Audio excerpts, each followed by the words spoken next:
13h à Kinshasa, mesdames et messieurs, bienvenue dans ce journal de la mi-journée sur Mondico Télévision.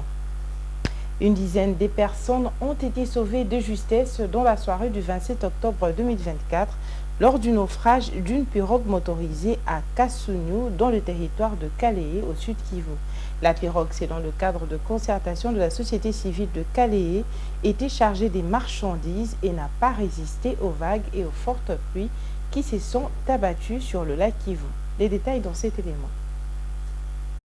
L'incident a eu lieu aux environs de 18 h le dimanche 27 octobre 2024. Une pirogue motorisée qui quittait la cité de Minova pour la ville de Bukavu a chaviré au niveau de Kassugnou, village situé dans les territoires de Kalehe. Selon plusieurs sources locales, ce naufrage est dû à un mauvais temps sur le lac qui a été marqué par une forte pluie. Une dizaine de personnes qui étaient à bord ont pu être sauvées, ajoutent ces mêmes sources qui renseignent qu'aucune perte en vies humaines n'a été signalée, mais l'on déplore des dégâts matériels importants. Pour lutter contre ces drames, plusieurs mesures ont été prises par le gouvernement provincial du Sud Kivu, notamment l'interdiction de la navigation la nuit et le port obligatoire des gilets de sauvetage. Cependant, malgré ces mesures, certains responsables des pirogues ne respectaient pas les décisions du gouverneur. L'administrateur du marché de Kitoko déplore les faits qu'il y ait toujours des récalcitrants qui vont à l'encontre des mesures prises dans la navigation à des heures tardives. À noter que ce naufrage intervient près d'un mois après le naufrage dramatique du bateau MV Merdi survenu le 3 octobre dernier. Un naufrage qui avait coûté la vie à plus de 80 personnes. Et rendons-nous à présent dans la province de la Chopo, où arrivé à la fin de sa mission d'itinérance de 4 jours à Kisangani, le chef de l'État, Félix-Antoine Tshisekedi, a inauguré le samedi 26 octobre le terminal passager et les chaussées aéronautiques de l'aéroport international de Bangoka, situé à 17 km du centre-ville sur financement du gouvernement et l'appui financier de la Banque africaine de développement, BAD en sigle.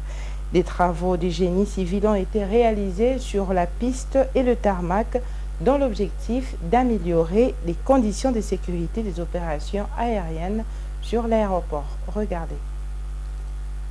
Arrivé à la fin de sa mission d'itinérance de 4 jours à Kisangani, province de la Chopo, le président de la République, Félix-Antoine Tshisekedi Tshilombo, a inauguré le samedi 26 décembre 2024 le terminal passager et le chaussée aéronautique de l'aéroport international de Kisangani Bangoka, situé à 17 km du centre-ville. Sur financement du gouvernement de la République et l'appui financier de la Banque africaine de développement BAD, les travaux de génie civil ont été réalisés sur la piste et le tarmac dans l'objectif d'améliorer les conditions de sécurité des opérations aériennes sur l'aéroport. Après avoir coupé les rubans symboliques, le chef de l'État a visité le terminal passager complètement transformé, répondant aux normes de sûreté et de sécurité aérienne. Le chef de l'État a également été émerveillé de constater que tout le circuit de gestion de passagers au départ et aux arrivées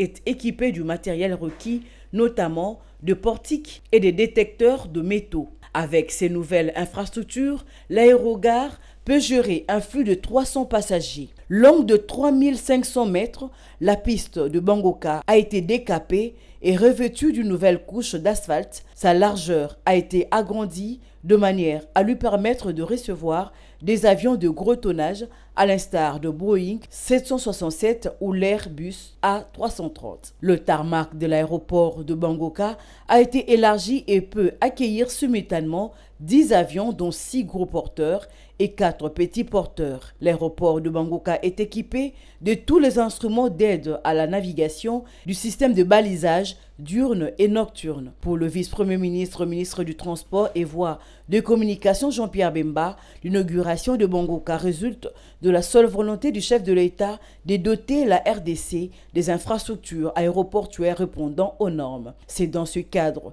qu'il a annoncé les débuts de travaux de rénovation de l'aéroport de Kavumu avant la fin de cette année Les débuts de travaux de l'aéroport international de Njili au courant du premier trimestre 2025 et l'accélération de travaux en cours sur plusieurs aéroports. À la suite du programme de développement local des 145 territoires, Son Excellence M. Félix Antoine Tshisekedi Tshilombo, président de la République, chef de l'État, avait pris l'engagement dans sa vision de développement et de désenclavement du pays de relier l'ensemble du territoire national, notamment par les aéroports.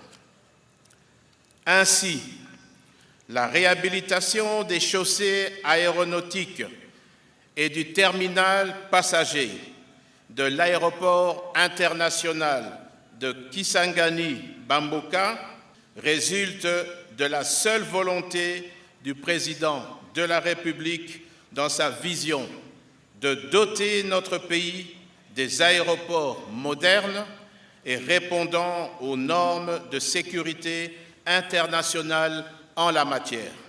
Aujourd'hui, nous ne célébrons pas seulement l'avènement d'un projet d'envergure, mais nous posons également une pierre angulaire pour l'avenir de cette province et de notre pays. Cet aéroport, qui sera un véritable carrefour aérien, symbolise notre engagement à améliorer la connectivité, à favoriser le désenclavement et à promouvoir le développement économique de notre belle province de la Tshopo et au-delà. Pour sa part, le directeur général de la RVA, Léonard Ngoma Mbaki, a remercié le président de la République pour sa vision de doter la RDC des infrastructures aéroportuaires modernes à travers le projet prioritaire de sécurité aérienne. Considéré comme un aéroport international de dégagement, Bangoka est appelé à fonctionner en mode 24 heures. En plus du courant électrique de la SNEL, la RVA est dotée de 2 grands groupes électrogènes, 540 kVA chacun. D'autres équipements seront installés dans le prochain jour, tandis que les cobus passagers sont en procédure de dédouanement.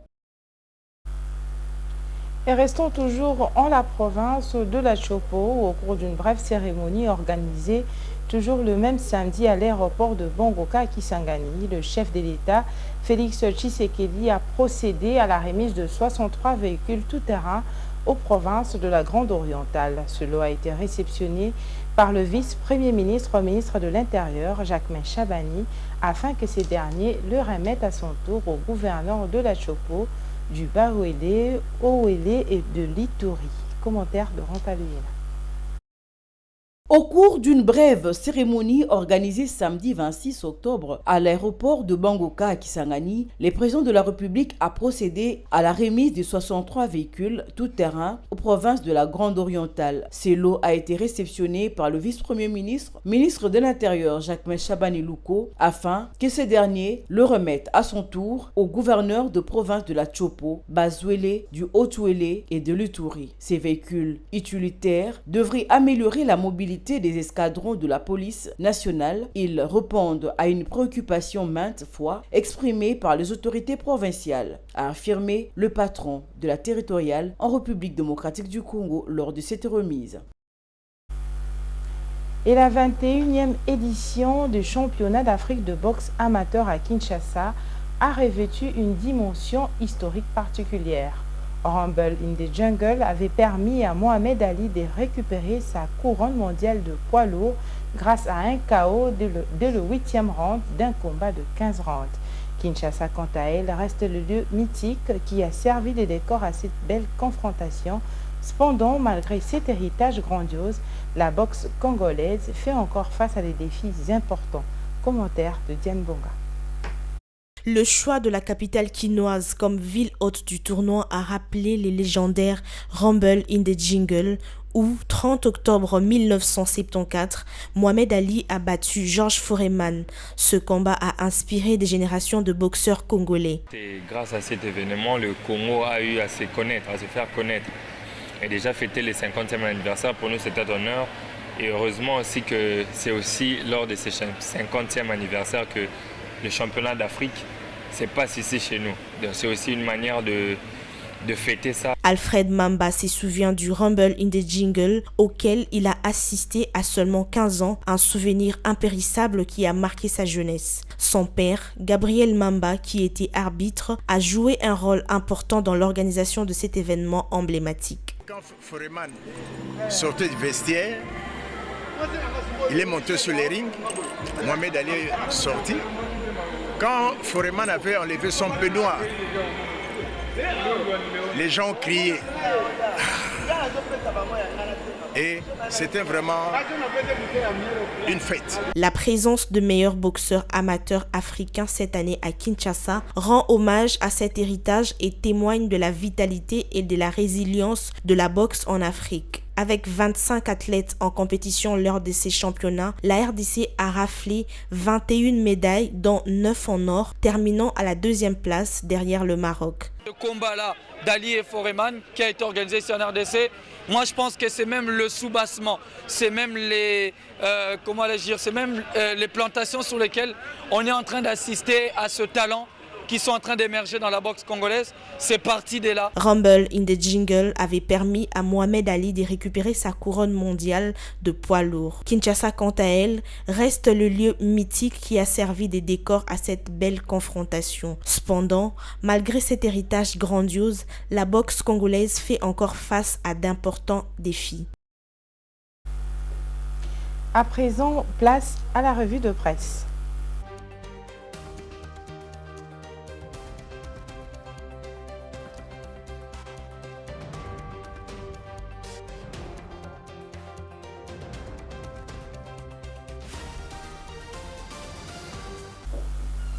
La revue de presse, c'est avec Diane Bonga. Bonjour Diane. Bonjour Bijou. Voilà, alors avec Diane Bonga, nous allons passer en revue l'actualité parue dans les journaux de ce lundi 28 octobre 2024. Alors commençons avec l'inauguration de l'aéroport de Bangoka par le président Félix Tshisekedi. Oui, Bijou, la plupart des journaux parus ce lundi 28 octobre 2024 dans la capitale congolaise reviennent sur le séjour du chef de l'État accompagné de plusieurs membres du gouvernement à Kisangani, chef-lieu de la province de la Chopo. Alors, ouvrons ce kiosque avec le phare qui signale que le chef de l'État, Félix Tshisekedi, lors de sa mission d'itinérance de 4 jours à Kisangani, province de la Chopo, inauguré le terminal passager et les chaussées aéronautiques de l'aéroport international de Bangoka, situé à 17 km du centre-ville. Sur financement du gouvernement de la République et l'appui financier de la Banque africaine de développement BAD, indique ce quotidien, des travaux de génie civil ont été réalisés sur la piste et les tarmacs dans l'objectif d'améliorer les conditions de sécurité des opérations aériennes sur cet aéroport. Voilà, et on reste toujours dans les séjours du chef de l'État avec le chapitre de l'inauguration de l'aéroport international de Bangoka qui continue. Oui, Bijou, sur le même volet, mais cette fois-ci avec Congo Eco News, Félix Tshisekedi ouvre Kisangani au monde par la modernisation de l'aéroport international de Bangoka, repositionné en tant que plaque tournante pour l'Afrique centrale et vise à devenir un aéroport de dégagement pour plusieurs aéronefs circulant dans cette région. Cet hebdomadaire fait savoir que la modernisation de cet aéroport devrait significativement améliorer la connectivité de Kisangani et de la province de la Chopo avec le reste du monde, contribuant au développement économique local et régional. Le journal signale que le chef de l'État a été émerveillé de constater que le circuit de gestion de passagers au départ et aux arrivées de l'aéroport de Bangoka est équipé du matériel requis, notamment je m'excuse, de portiques et des détecteurs de métaux. Avec ces nouvelles infrastructures, rappelle le portail, l'aérogare de cet aéroport peut gérer un flux de 300 passagers. Longue de 3500 mètres, note ce tabloïd, la piste de Bangoka a été revêtue d'une nouvelle couche asphalte. Sa largeur a été agrandie de manière à lui permettre de recevoir des avions de gros tonnage à l'instar du Boeing 767 ou l'aérobus 330. Voilà. Et Bangoka modernisé, un nouvel élan pour l'essor économique du Grand Oriental. Cependant, Info 27 titre que le tarmac de l'aéroport de Bangoka a grandi, peut désormais accueillir simultanément 10 avions, dont 6 gros porteurs et 4 petits porteurs. Ces quotidiens écrit que cet aéroport est équipé de tous les instruments d'aide à la navigation et dispose d'un système de balisage diurne et nocturne. Repris dans le colonne du journal, le vice-premier ministre, ministre de Transport et Voies de communication, Jean-Pierre Bemba, souligne que l'inauguration de l'aéroport de Bangoka résulte de la seule volonté du chef de l'État de doter la RDC des infrastructures aéroportuaires répondant aux normes. Voilà, et terminant toujours dans la province de la Chopo où le président Félix-Antoine Tshisekedi a visité 800 militaires en formation.